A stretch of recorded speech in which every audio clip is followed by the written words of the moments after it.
Hello, friends. Hope you all are doing great in your life. Recently, I came across an article which showed the alarm clock which we are using every day just to wake us up. It has increased the heart health risk. So, how can we mitigate that? So, that was an article which I was reading about. I felt it so intriguing for me. So, I would like to share it with you as well, so that you shall also know what are the risks associated with it and how can we mitigate them, and I can also work towards it because even I am not following all these things. So it is a eye opener for me as well. So first, let us know about what are the side effects that happens when we are waking up with an alarm.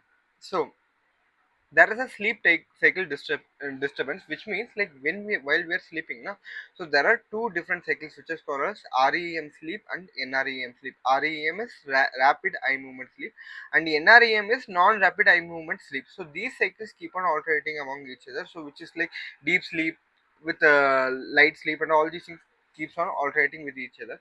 So when we set an alarm now, so what happens is like the alarm is going to ring at a specific time which we have set, irrespective of the stage of the sleep in which we are in. So when we are in deep sleep now, so this actually suddenly creates a jerk within our system, kind of shock within our system, which actually what does it causes is like it actually increases the stress response. So because of this response, what happens is like the stress hormone starts getting secreted. So what are the stress hormones? There are three major stress hormones. They are the adrenaline, noradrenaline, and cortisol. So adrenaline is also known as epinephrine. So we can say epinephrine, norepinephrine, and cortisol as well. Okay, so why these hormones are secreted? These are majorly for fight or flight response. Suppose if there is a dog which starts chasing you, what do? Either you run away from the dog or you fight with the dog. You throw something at the dog and you just try to escape, which means these hormones are absolutely essential, because like although these hormones cause some kind of damage to the body, it is absolutely essential because like we have to save our life at that point of time or to avoid a major damage. But when you are causing this minor amount of damage even for normal things on a long term basis, like for example using alarm on a long term basis, and if you are causing your stress levels to get increased, so it is going to cause you long term side effects, right? Or right now in the current situation, even if we breathe an air, it is risky. Even if we drink water, it is risky. So there are so many risks in whatever the works we are doing. So at least let us try to avoid whatever the things that is possible, so that we can mitigate the risk, right? So the third thing is sleep in inertia, which means like having prolonged mental fog even after waking up. This is so common, right? Because like even after waking up multiple times, we keep on snoozing it. Like if after half an hour after the first alarm we usually wake up, we keep multiple alarms. This is one of the bad things which someone else taught me, so I also started keeping multiple alarms. So the entire sleep quality for the half an hour or the 1 hour is very poor, so which actually creates a mental fog, right? So instead, if we have had a good quality sleep, by the time we would have woken up naturally. And the fourth thing is the impact on the heart health. This is the major thing which they are focusing on. What they are saying is like while we are sleeping now, so what happens? The heart rate and the BP is usually down. Is usually lesser, right? So when we are waking up all of a sudden, what happens is like there is a sudden increase in the blood pressure and the sudden increase in the heart rate, which might cause some damage to the heart health in a long run. Is what they are saying. The fifth thing is the mood and the cognitive effects, which means like it leads to irritability, poor memory, and lower focus either throughout the day or during the initial first few hours of the day. So all these things, see, we as of now, regarding sleep, the researchers are in a very preliminary phase, so we don't have long-term data. What exact side effects actually they are causing? Are they causing some diseases like? Are they increasing the risk factor through some diseases like Alzheimer's, dementia, or cardiac disease or hypertension? We don't know. We don't have a solid proof that this harms all these things. But if it is possible, why should we take unwanted risk? Why should we put extra stress to our body, right? So why do we actually use alarms? Because of this rigid schedule. If we have a flight at the 6 a.m., then obviously we have to keep an alarm to wake up. But that is like once in a while. But what happens most of the times is because of the poor sleep hygiene. Either If we are sleeping 12 11 o'clock every day and waking up in the morning at 7 a.m. every day, you are giving a solid 8 hours of sleep. You need not have an alarm, because like you will automatically go to sleep at 11 o'clock and you are going to wake up at 7 o'clock. There is no disturbance at all. Your body, your circadian rhythm, your body's own clock will get adapted to that.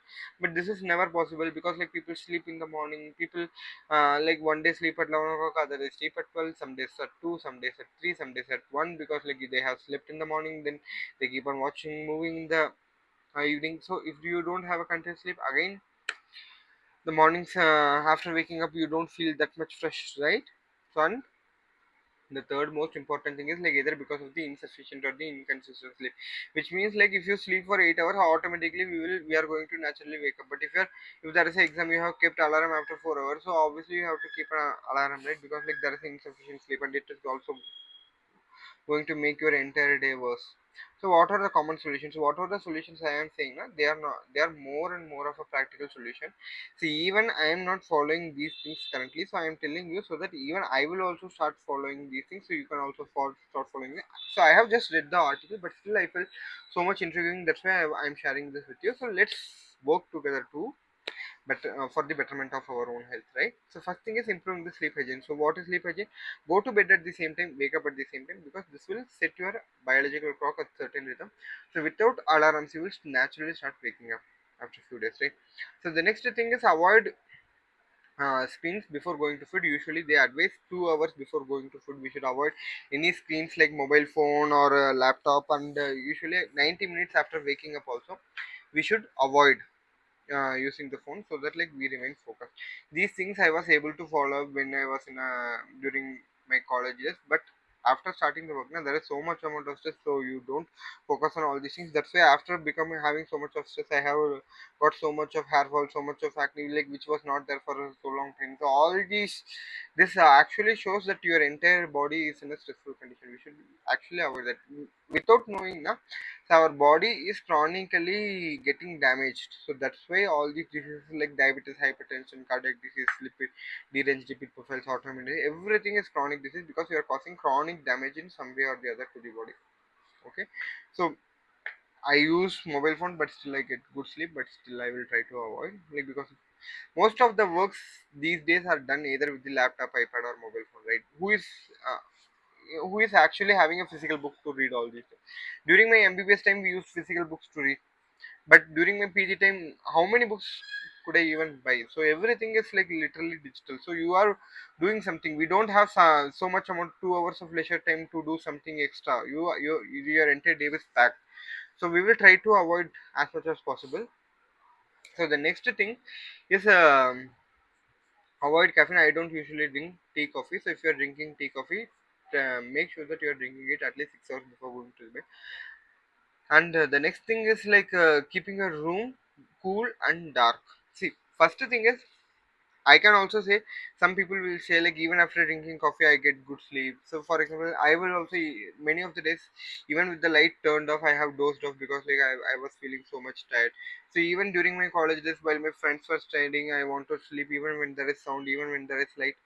I used to sleep naturally. There is no issues with the sleep. But what happens is, like even when there is sleep now you will sleep, but the amount of melatonin that is secreted, the hormonal level changes, like molecular and biological changes that is happening now, which it is not available, observable, but it is getting affected in a subtle way. So it is always better to go target the ideal. So if you are not able to target the ideal, then we can choose for a much lesser option. But why do we even have to choose? Like we have to say like a light hai to kya hai. So let us try to go towards the ideal. If not possible, then we can choose for the alternative. So keep the room cool and dark. So apart from that, try to avoid sleeping in the morning.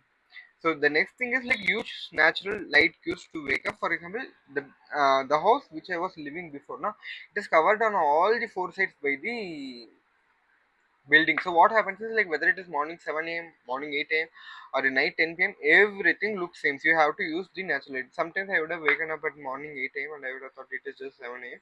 But all of a sudden it would have been very late. Then I have to rush to my work. So this happens. So current in the current house which I am living now, so it is east. The door is west facing. This door is west facing. exactly opposite to the door there is a window and there is a balcony. Both are east facing, so whenever there is sunrise now, automatically the natural light has to fall from here. Initially what happened is like I was staying in a second floor and the opposite house was just one floor, so there was good sunlight. Currently they have built the opposite to my house now, they have built a four-storied building, so because of which the sunlight is decreased. But right now I have shifted to third floor, because of which there is better amount of sunlight. But whenever you are constructing a new house, or whether you are checking for a new rental house, or if you are staying in a rental house without much good sunlight, now you should always look at this. In my hometown during my childhood days now, the windows were east facing, and there used to be very good amount of light, so even at 6 o'clock now the light starts coming into the house. So for us to wake up now, sound is one source, other thing is like light source. So what my mother used to do is like the other thing is touch, but whenever you touch and wake up a person, they will wake, always you can notice they will always wake up with some kind of jerk, like some kind of shock only. And the fourth thing is the thing which I was saying, the light and the temperature. So what my mother used to do is like she used to turn off the fan. So what happens then, you start sweating, the temperature starts increasing.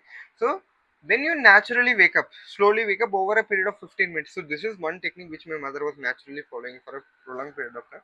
So this is something which is a good thing as well, which we can follow. So using the natural cues, like using the natural sunlight to wake up, this will help us wake up naturally.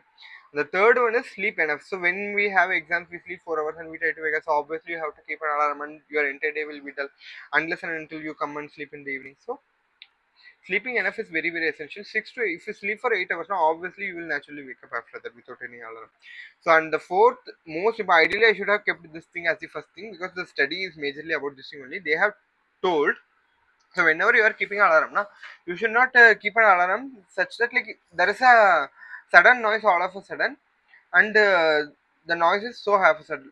For a so long time I was using bird chirping sound, the natural sound, as my alarm tone. And what happens is like it used to start at a very lower tone, and during that 1 minute gradually the pitch increases and the level of the noise increases uh, gradually. So they have also said like instead of having a alarm with a single tone right from the beginning and also very harsh alarm right from the beginning, if we can use some noise which is simulation in uh, in line with the natural sounds, and apart from that if the tone is gradually increasing over a period of time, then that is actually good, is what they have.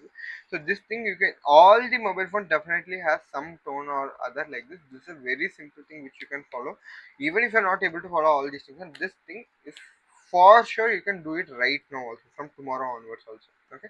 And the fifth thing is like literally I don't have any idea, I have read this that there are gradual alarm apps, which means like these apps, what do they do is like they track the sleep, and they track like while we are in deep sleep and while we are going back to the light sleep and while we are about to wake up, and all these things they track, and they give an alarm when we are in a light sleep, so that like we wake up with little lesser jerk.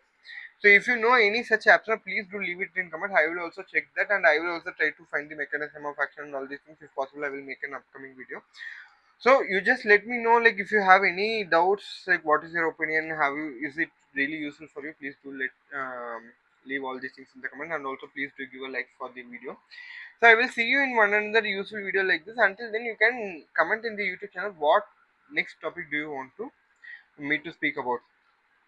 So until then, it's Dr. Arvind signing off. Om Shakti.